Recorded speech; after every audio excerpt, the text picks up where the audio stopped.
Mutual funds ரெகுலரில் பண்ணுறது பெஸ்ட்டா இல்லை டைரெக்டாக பண்ணுறது பெஸ்ட்டா அப்படின்றது நம்ம பார்க்கலாம். இதுக்கு ஒரு நான் சின்ன எக்ஸாம்பிள் சொல்கிறேன். நம்மளுக்கு ஒரு சின்ன தலைவலியோ இல்லை காய்ச்சல் வந்துச்சுன்னு அப்படின்னா நம்ம எங்கே போவோம் பார்த்தீங்கன்னா டாக்டர்கிட்ட போவோமா இல்லை மெடிக்கலுக்கு போவோமா? ஸோ நம்ம போகிறது ஒரு ஃபார்மசிக்கு தான் போவோம். அங்கே போயிட்டு என்ன சொல்லுவோம், எங்களுக்கு தலைவலி இருக்குது, ஸோ டேப்லெட் கொடுங்க அப்படின்னு சொல்லுவோம். ஆனால் நம்மளுக்கு கோல்டும் இருக்கும், அப்புறம் ஸ்டமக் பர்னிங் எல்லாமே நம்ம அங்கே வாங்கிட்டு வந்துருவோம். 100 rupeesல முடிஞ்சிருது. வாங்கிட்டு வந்து நீங்கள் சாப்பிட்றீங்க இல்லையா? ஆனால் நம்ம எத்தனை ஃபார்மசி நீங்கள் போய் எனக்கு கோல்டு அது மாதிரி இருக்கும்போது எத்தனை பேர் கேட்குறாங்க உங்களுக்கு என்ன ஏஜ்னு கேட்கணும், இல்லை பிபி இருக்கா, சுகர் இருக்கா அப்படின்னு சொல்லிட்டு சொல்லணும். இதெல்லாம் சொல்லிட்டு அதுக்கேற்ற மாதிரி அவங்க ப்ரிஸ்கிரைப் கொடுக்கணும், டேப்லெட்ஸ் கொடுக்கணும். ஆனால் அப்படி பண்ணுறாங்களா? இல்லை. ஸோ நீங்கள் சாப்பிட்றீங்க, ஒரு 2 days சரியால திரும்ப எடுத்துக்கிறீங்க, பட் அதுக்கான சைடு எஃபெக்ட்ஸ் உங்களுக்கு இருக்கும். ஸோ எந்த ஒரு டேப்லெட்டுமே சைடு எஃபெக்ட்ஸ் கண்டிப்பாக இருக்குது. பட் என்ன டேப்லெட் நீங்கள் எடுத்துக்கிறீங்கன்னு தான். ஸோ இதுதான் என்ன சொல்லலாம் அப்படின்னா டைரக்ட் அப்படின்னு சொல்லலாம். டைரெக்டாக நீங்கள் ஃபார்மசிக்கு போகிறீங்க அப்படின்னு. ஸோ ரெகுலர் அப்படின்னு பார்த்தீங்கன்னா இதே நீங்கள் என்ன பண்ணலாம், உங்களுக்கு ஃபீவரிஷ் இருக்குது, கோல்டு எல்லாமே இருக்குது அப்படின்னா நீங்கள் டைரெக்டாக டாக்டர்கிட்ட போவீங்க.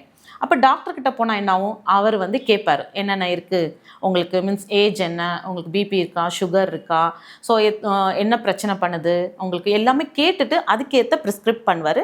நீங்கள் அதை வாங்கிட்டு வந்துடுங்க.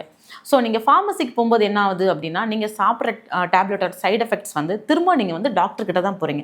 அப்போ இங்கே டபுள் செலவு தானே உங்களுக்கு, ஸோ லாஸ் தான் உங்களுக்கு. ஆனால் ரெகுலரில் போகும்போது என்ன ஆகுது அப்படின்னா அங்கே ப்ராப்பரான கைடன்ஸ் கிடைக்குது, அதுக்கேற்ற என்ன டைமிங் எல்லாமே சொல்லி நீங்கள் பார்க்கறனால அங்கே சீக்கிரமாகவே க்யூர் ஆயிடுது. இங்கே நீங்கள் போகும்போது 100 rupees நினச்சி போகிற இடத்துல உங்களுக்கு 3000 செலவு வைக்குது.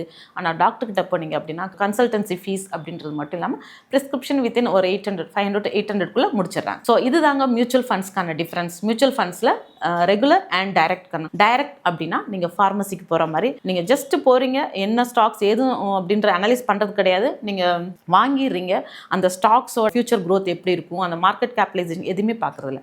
ஆனால் ரெகுலர் அப்படின்னா மியூச்சுவல் ஃபண்ட் டிஸ்ட்ரிபியூட்டர் எங்களை மாதிரி ஆளுங்கள்ட்ட நீங்கள் வரும்போது எங்களுக்கு ஏன் அப்படின்னா month on month fact sheet வரும். எல்லா ஏஎம்சிஸும் எங்களை அப்ரோச் பண்ணி மார்க்கெட்டோட டேட்டாஸ் சொல்லிக்கிட்டே இருப்பாங்க, அனலைஸ் பண்ணுவாங்க, நாங்களும் பண்ணுவோம். அப்போ ப்ராப்பரான கைடன்ஸில் எந்த ஃபண்டில் இன்வெஸ்ட் பண்ணால் என்ன உங்களோட பர்சனல் கார்பஸ்க்கு ஏற்ற மாதிரி இன்வெஸ்ட் பண்ணும்போது அதுக்கான பெனிஃபிட்ஸ் உண்டு, மீன்ஸ் ப்ராஃபிட் உண்டு. லாங் டர்மா, ஷார்ட் டர்மா, உங்களுக்கான குழந்தைகளுக்கு படிப்புக்கு வேணுமா, மேரேஜ்க்கா, ரிட்டையர்மெண்ட்க்கா அப்படின்னு அதுக்கேற்ற ஃபண்ட் சூஸ் பண்ணி இன்வெஸ்ட் பண்ணுறது தான் ரெகுலர். ஸோ என்னை பொறுத்த வரைக்கும் மியூச்சுவல் ஃபண்ட்ஸில் பண்ணணும் அப்படின்னா ரெகுலரில் போகிறது தான் பெஸ்ட்டு. ஸோ உங்களுக்கு மியூச்சுவல் ஃபண்ட்ஸில் இன்வெஸ்ட் பண்ணணும் அப்படின்னா எங்களை காண்டாக்ட் பண்ணுங்கள். தேங்க்யூ.